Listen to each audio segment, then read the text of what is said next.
नमस्कार विद्यार्थी मित्रांनो, परफेक्ट विनर या यूट्यूब चॅनलवर आपलं स्वागत आहे।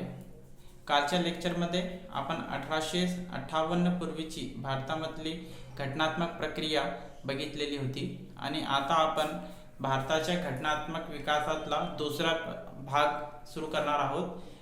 तो म्हणजे 1 नोव्हेंबर 1858 ला राणीने अलाहाबादला जो दरबार भरवला होता, तर लॉर्ड कॅनिंग हा राजसत्तेचा प्रतिनिधी म्हणून त्याने त्या दरबारामध्ये उद्देशून भाषण केलेलं होतं आणि राणीचे किंवा ब्रिटनचे किंवा ब्रिटनच्या संसदेचे जे भारताबद्दल म्हणणे आहे ते या लॉर्ड कॅनिंग या भारतातल्या 1 नोव्हेंबर 1858 पूर्वी भारताचा गव्हर्नर जनरल आणि 1 नोव्हेंबर 1858 नंतर भारताचा व्हाईसरॉय या नात्याने त्याने उद्देशून भारतीय जनतेला ब्रिटिशांचे काय म्हणणे आहे किंवा ब्रिटिश भारतामध्ये काय बदल करू इच्छितात ते या जाहीरनाम्यामधून त्याने स्पष्ट केले होते। तर आपण बघू शकतो की 1858च्या नंतर भारताच्या राजकीय संरचनेमध्ये ब्रिटिशांनी बदल केला गेला होता। आतापर्यंत 1 नोव्हेंबर 1858 पूर्वी भारतामध्ये ब्रिटिश ईस्ट इंडिया कंपनीची सत्ता होती आणि 1857च्या उठावानंतर ब्रिटिशांची डायरेक्ट सत्ता भारतामध्ये प्रस्थापित झाली। तर त्याच्यामध्ये एक क्रम आपण बघू की 1858 नंतर काय घडलं। तर 1858 नंतर ब्रिटिशांचं राजघराणा जे होतं त्याच्यातलं जो त्यांची राणी असो किंवा राजा असो तो सर्वोच्च पद असणार होता भारतासाठी। त्यासाठी 1877 मध्ये लॉर्ड लिटनने एक दरबार सुद्धा भरवला होता आणि या ब्रिटनच्या राजाला भारताची सम्राज्ञी हा पद बहाल केला गेला होता। तर तो सर्वोच्च भारतीयांसाठी सर्वोच्च सम्राट म्हणजे ब्रिटिशांचं राजघराण्यामधला राजा असो किंवा राणी असो ते असणार होते। त्याच्या खाली ब्रिटनचं पार्लमेंट असणार होता। त्याच्या खाली ब्रिटनच्या पार्लमेंटमध्ये एक मंत्रीपद नवीन निर्माण केला गेला ज्याला भारत मंत्री असे संबोधले गेले आणि त्याला मदत करण्यासाठी 15 सदस्यीय सल्लागार मंडळ जो दिला गेला होता तो होता भारत मंडळ। त्याला म्हणायचे भारत मंडळ। तो कोणाला मदत करायचा? भारत मंत्रीला मदत करायचा होता आणि 1858 ला हा पद निर्माण केला गेला भारत मंत्री आणि त्याला मदत करण्यासाठी 15 सदस्यीय भारत मंडळ। आणि याच ठिकाणी 6 सदस्यीय सल्लागार मंडळ जो नियुक्त केला गेला होता 1784 ला तो बरखास्त केला गेला, कारण त्याचे काम आता कोण करणार होता? 15 सदस्यीय भारत मंडळ करणार होता आणि ब्रिटनमध्ये भारत मंत्री बघणार होता। हा 15 सदस्यीय सल्लागार मंडळ भारतामध्ये जो असणार होता तर तो भारत मंत्रीला जबाबदार असणार होता आणि भारत मंत्री ब्रिटनच्या पार्लमेंटला जबाबदार असणार होता। आणि त्यांच्या खाली नवीन जो भारताचा गव्हर्नर जनरल हा किताब देऊन 1833 मध्ये ज्याला निर्माण केलं गेलं होतं त्याचंच नाव बदलून आता व्हाईसरॉय केलं गेलं। या शब्दाचा अर्थ शब्दशः होतो की व्हाईसरॉय म्हणजे राजसत्तेचा दूत। म्हणजे राजसत्तेचा दूत म्हणजे ब्रिटनचं जे पार्लमेंट आहे, ब्रिटनची जी राणी आहे त्यांना हा कोण रिपोर्ट करणार?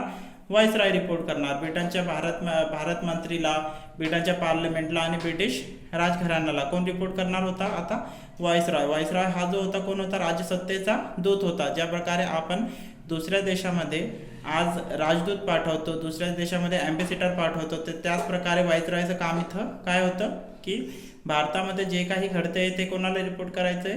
भारत मंत्रीला, ब्रिटनला आणि ब्रिटनच्या राजघराण्याला हे रिपोर्ट करायचं आहे। आणि त्याच्या खाली वेगवेगळ्या प्रांतासाठी काय होतं? वेगवेगळ्या प्रांतासाठी गव्हर्नर होते आणि त्यांच्या खाली आता जो 14 मे 1772 ला जो पद निर्माण केला गेलेला होता जिल्हाधिकारी, तर त्याचे महत्त्व आता वाढले गेले। केव्हा? 1858च्या नंतर, जेव्हा ब्रिटिशांचं डायरेक्ट अंमल भारतामध्ये प्रस्थापित झालं, कंपनी सरकार वगैरे आता मध्ये उरली नव्हती, म्हणून जिल्हाधिकारी या पदाला खूप महत्त्व झालं। आणि 1858च्या या कायद्यामुळे एक गोष्ट अजून घडली मित्रांनो की बोर्ड ऑफ कंट्रोल जो होता, जो की 1784 ला पिट्स इंडिया ॲक्टने निर्माण केला गेलेला होता आणि जो कंपनी 6 सदस्य होता हा जो बोर्ड ऑफ कंट्रोल होता तो, आणि कंपनीचं जे संचालक मंडळ होतं तर या संचालक मंडळावर हा बोर्ड ऑफ कंट्रोल नियंत्रण ठेवणार होता. पण आता भारत मंत्री हे पद निर्माण केल्या गेल्यामुळे आणि ब्रिटिश ईस्ट इंडिया कंपनीची कोणतीही सत्ता उरलेली नसल्यामुळे हे दुहेरी जी पद्धत होती ती बरखास्त केली गेली. दुहेरी व्यवस्था काय केली गेली? बरखास्त केली गेली 1858च्या कायद्याने. तर आपल्याला इथं काय कळालं की 1858ला डायरेक्ट भारतामध्ये ब्रिटिश सत्तेचं स्थापना झाली आणि ब्रिटिश ईस्ट इंडिया कंपनीची सत्ता संपुष्टात आली.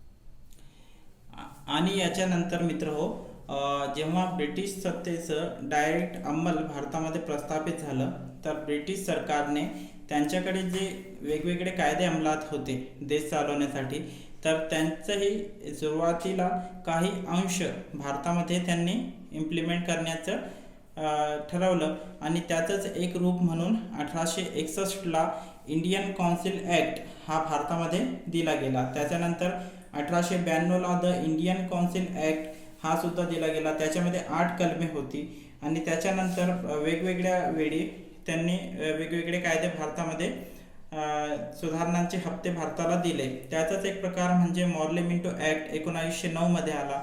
त्याच्यानंतर 1919 मध्ये मॉन्टेग्यू चेम्सफोर्ड कायदा आला.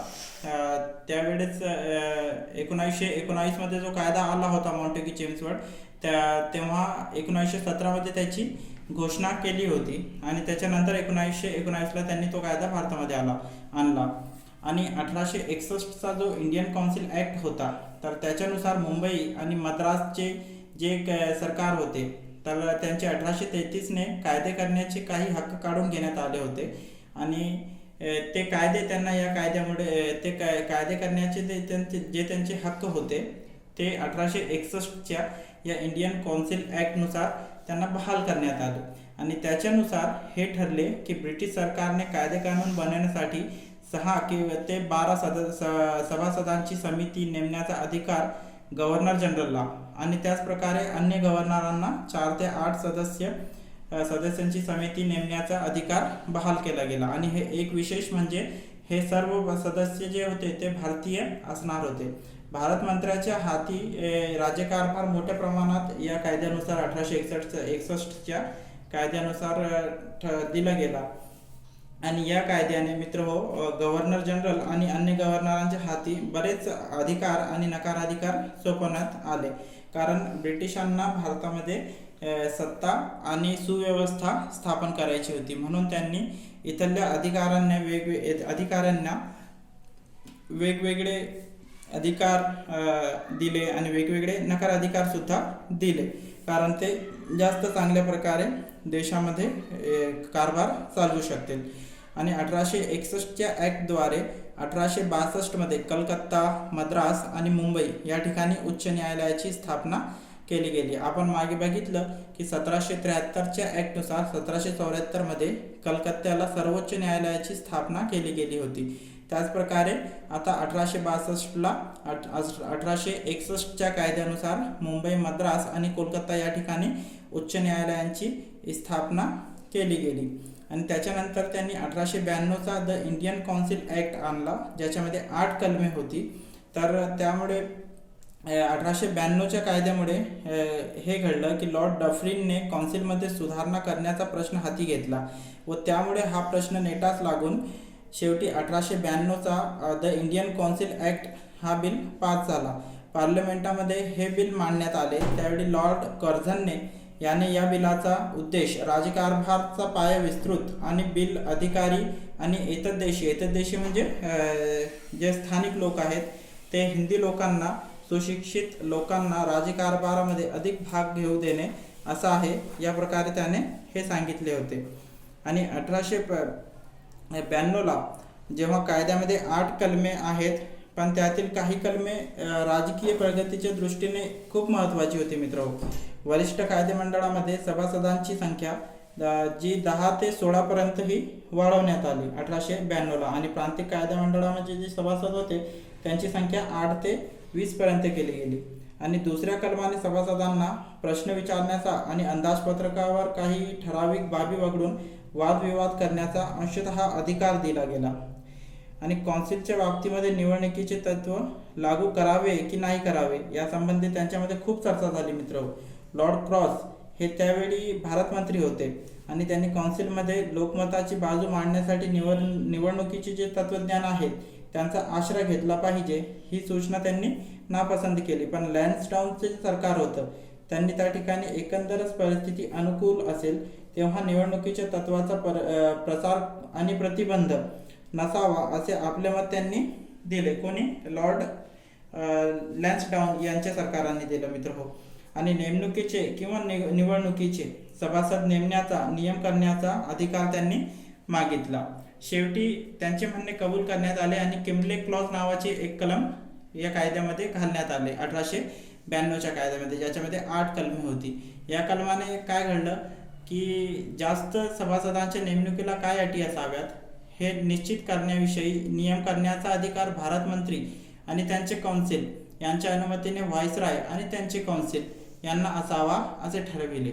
यामुळे प्रत्यक्ष कायद्यामध्ये जरी निवडणुकीचे तत्व उघडपणे मान्य केलेले दिसत नाही तथापि अप्रत्यक्षपणे ते सर्वांना कबूल केल्यासारखे झाले व त्याची वहिवाटीही सुरू झाली. म्हणून आपण सांगू शकतो की अप्रत्यक्षपणे का होईना 1892च्या कायद्याने भारतामध्ये निवडणुकीचे तत्व स्वीकारले गेले आणि या कायद्याने व्यापारी मंडळ, म्युन्सिपाल्ट्या, लोकल बोर्डे वगैरे जे संस्थांतर्फे प्रतिनिधी निवडले जात आणि त्यानंतर सरकारच्या पसंतीने त्यांची नेमणूक होत असे.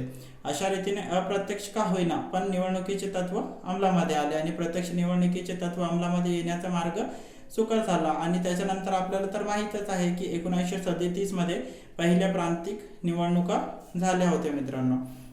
आणि या कायद्याप्रमाणे केंद्रीय आणि प्रांतिक कायदेमंडळाच्या अधिकार क्षेत्रामध्ये वाढ केली गेली. आता केंद्रीय आणि प्रांतिक कायदेमंडळाचे सदस्य आता वार्षिक जे अंदाजपत्रक होते त्याच्यावर चर्चा करू शकणार होते, पण त्यांना अंदाजपत्रकामध्ये बदलाविषयी किंवा सूचना करण्याचा अधिकार नव्हता.